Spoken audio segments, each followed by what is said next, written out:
नमस्कार। इस सत्संग में सभी का हार्दिक स्वागत है। सर्वप्रथम हम हनुमान जी का श्रद्धापूर्वक स्मरण करेंगे।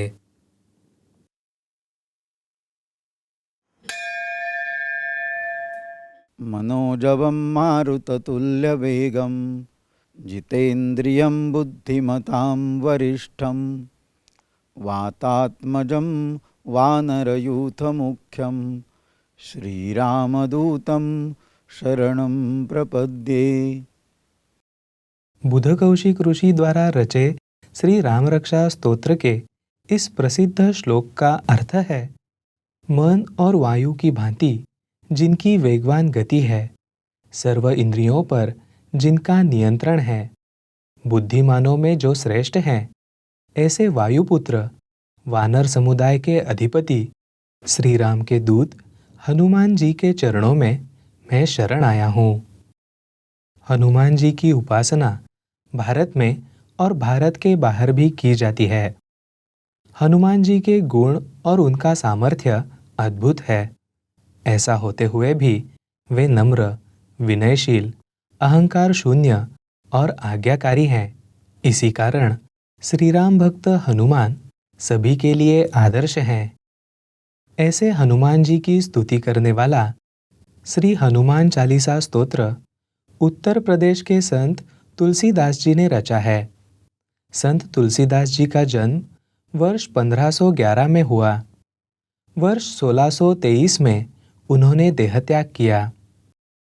इस सत्संग में श्री हनुमान चालीसा स्तोत्र का पाठ करने पर होने वाले अध्यात्म शास्त्रीय परिणामों के विषय में कुछ विशेष जानकारी हम समझ लेंगे। इससे पूर्व देखते हैं श्री हनुमान चालीसा स्तोत्र का इतिहास। संत तुलसीदास जी के जीवन में उनसे अनेक चमत्कार हुए। बादशाह अकबर को भी यह पता चला।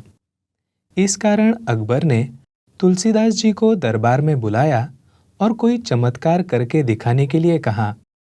इस पर संत तुलसीदास जी ने कहा, चमत्कार करने वाला मैं कोई नहीं, प्रभु श्री राम ही सर्व चमत्कारों के करता है। यह सुनकर अकबर को क्रोध आया और उसने तुलसीदास जी को फतेहपुर सिकरी के कारागृह में भेज दिया। कारागृह में तुलसीदास जी ने श्री हनुमान चालीसा स्तोत्र की रचना की और 40 दिन उसका दिन रात पाठ किया। 40वें दिन सहस्रों वानरों ने फतेहपुर सिकरी पर आक्रमण किया। इस आक्रमण से अकबर आश्चर्यचकित हो गया और उसने एक फकीर से इस विषय में पूछा। फकीर ने अकबर से कहा कि वह संत तुलसीदास जी को मुक्त कर दे। बादशाह अकबर ने तुलसीदास जी से क्षमा मांगी और आदरपूर्वक उन्हें मुक्त किया। तदुपरांत वानरों का आक्रमण थम गया। अब देखते हैं श्री हनुमान चालीसा स्तोत्र की रचना इस विषय में। श्री हनुमान चालीसा स्तोत्र अवधी भाषा में है। अवधी भाषा हिंदी की एक उपभाषा है। इस स्तोत्र के प्रारंभ में 2 और अंत में 1 ऐसे कुल 3 दोहे हैं। दोहा पद्य का वह प्रकार है जिसमें 2 पंक्तियों का एक पद होता है। पहले 2 दोहों के उपरांत 40 चौपाइयाँ हैं। चौपाई पद्य का वह प्रकार है जिसमें 4 पंक्तियों का एक पद होता है। स्तोत्र में 40 चौपाइयाँ होने के कारण इस स्तोत्र को हनुमान चालीसा कहते हैं। संत तुलसीदास जी ने पहले 2 दोहों में श्री गुरु को वंदन किया है। अगली 40 चौपाइयों में हनुमान जी की स्तुति, उनका गुण वर्णन एवं उनके कार्य की महिमा वर्णित की है। अंतिम दोहे में श्री हनुमान जी को श्री राम, सीता और लक्ष्मण सहित हृदय मंदिर में आने की प्रार्थना की है। अब हम देखते हैं श्री हनुमान चालीसा स्तोत्र का पाठ करने की पद्धति। श्री हनुमान चालीसा स्तोत्र का प्रतिदिन पाठ करें। प्रतिदिन संभव न हो तो प्रत्येक मंगलवार और शनिवार को स्तोत्र का पाठ करें। यह पाठ किसी भी समय किया जा सकता है। अनिष्ट शक्तियों की पीड़ा से रक्षा होने हेतु इस स्तोत्र का पाठ यथासंभव सायंकाल में अथवा रात में करें। जीवन के संकट काल में प्रतिदिन 11 बार श्री हनुमान चालीसा स्तोत्र का निरंतर 40 दिन पाठ करें। संकट काल में यात्रा करते समय भी इस स्तोत्र का पाठ किया जा सकता है। पाठ करने वाला व्यक्ति लाल अथवा पीले रंग के वस्त्र पहने। यह संभव न हो तो स्वच्छ धुले हुए वस्त्र पहने।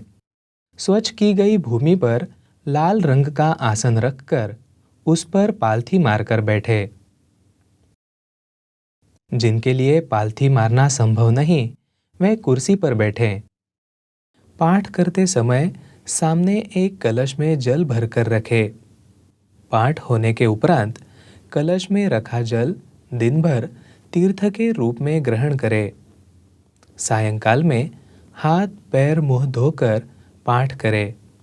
अब देखते हैं महर्षि अध्यात्म विश्वविद्यालय द्वारा किया श्री हनुमान चालीसा स्तोत्र संबंधी शोध कार्य।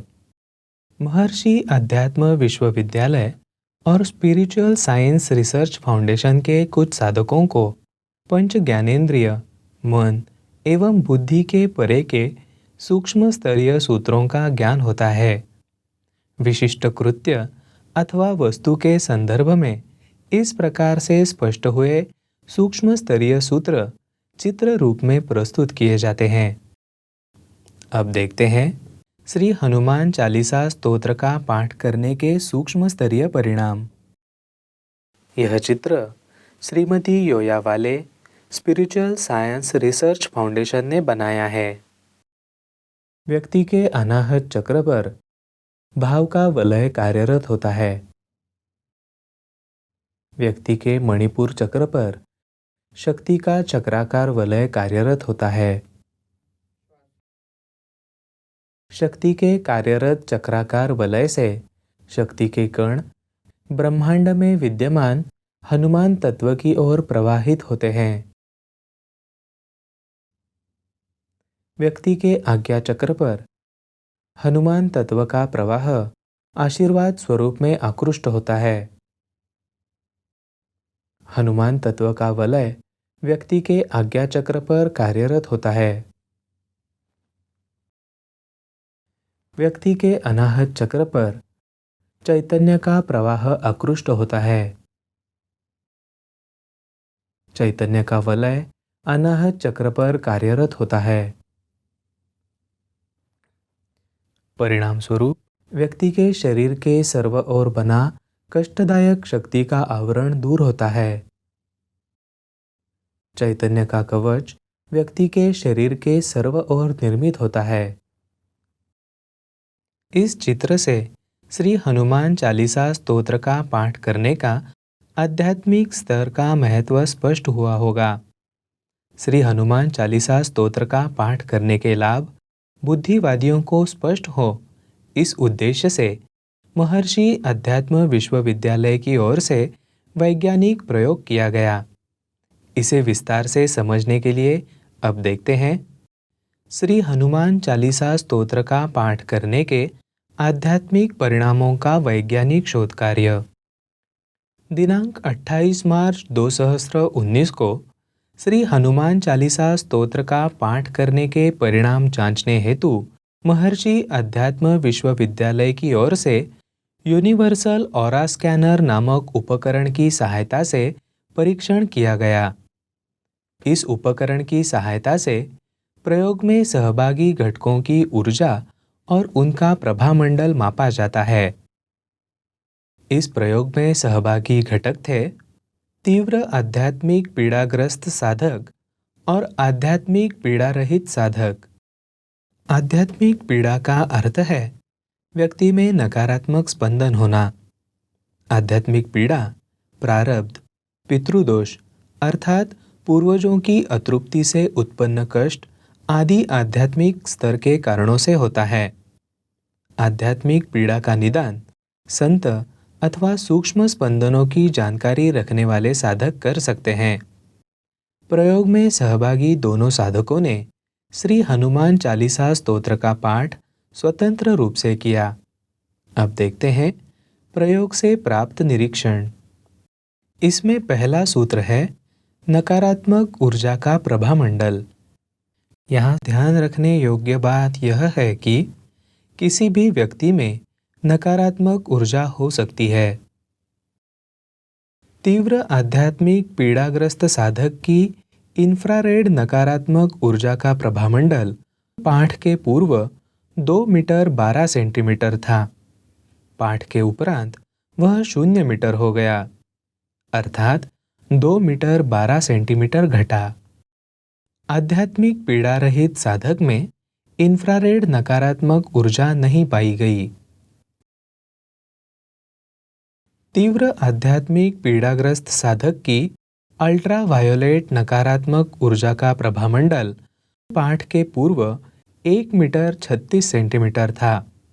पाठ के उपरांत वह 0 मीटर हो गया, अर्थात 1 मीटर 36 सेंटीमीटर घटा। आध्यात्मिक पीड़ा रहित साधक में अल्ट्रावायोलेट नकारात्मक ऊर्जा नहीं पाई गई। अब देखते हैं दूसरा सूत्र, सकारात्मक ऊर्जा का प्रभामंडल। यहाँ ध्यान रखने योग्य बात यह है कि प्रत्येक व्यक्ति में सकारात्मक ऊर्जा नहीं होती। तीव्र आध्यात्मिक पीड़ाग्रस्त साधक में पाठ के पूर्व सकारात्मक ऊर्जा नहीं पाई गई। पाठ के उपरांत उसकी सकारात्मक ऊर्जा का प्रभामंडल 1 मीटर 98 सेंटीमीटर हो गया, अर्थात 1 मीटर 98 सेंटीमीटर बढ़ा। आध्यात्मिक पीड़ा रहित साधक की सकारात्मक ऊर्जा का प्रभामंडल पाठ के पूर्व 1 मीटर 20 सेंटीमीटर था। पाठ के उपरांत वह 2 मीटर 84 सेंटीमीटर हो गया, अर्थात 1 मीटर 64 सेंटीमीटर बढ़ा। अब देखेंगे तीसरा सूत्र, कुल प्रभामंडल। यहाँ ध्यान दें कि सामान्य व्यक्ति का कुल प्रभामंडल साधारणतः 1 मीटर होता है। तीव्र आध्यात्मिक पीड़ाग्रस्त साधक का कुल प्रभामंडल पाठ के पूर्व 2 मीटर 92 सेंटीमीटर था। पाठ के उपरांत वह 3 मीटर हो गया, अर्थात 8 सेंटीमीटर बढ़ा। आध्यात्मिक पीड़ा रहित साधक का कुल प्रभामंडल पाठ के पूर्व 2 मीटर 88 सेंटीमीटर था। पाठ के उपरांत वह 4 मीटर 79 सेंटीमीटर हो गया, अर्थात 1 मीटर 91 सेंटीमीटर बढ़ा। अब देखते हैं प्रयोग के निरीक्षणों से प्राप्त निष्कर्ष। 1. तीव्र आध्यात्मिक पीड़ाग्रस्त साधक की नकारात्मक ऊर्जा नष्ट हो गई। 2. तीव्र आध्यात्मिक पीड़ाग्रस्त साधक में सकारात्मक ऊर्जा निर्माण हुई। और 3. आध्यात्मिक पीड़ा रहित साधक की सकारात्मक ऊर्जा बढ़ गई। यह पूरा परिणाम श्री हनुमान चालीसा स्तोत्र की सकारात्मक ऊर्जा के कारण हुआ।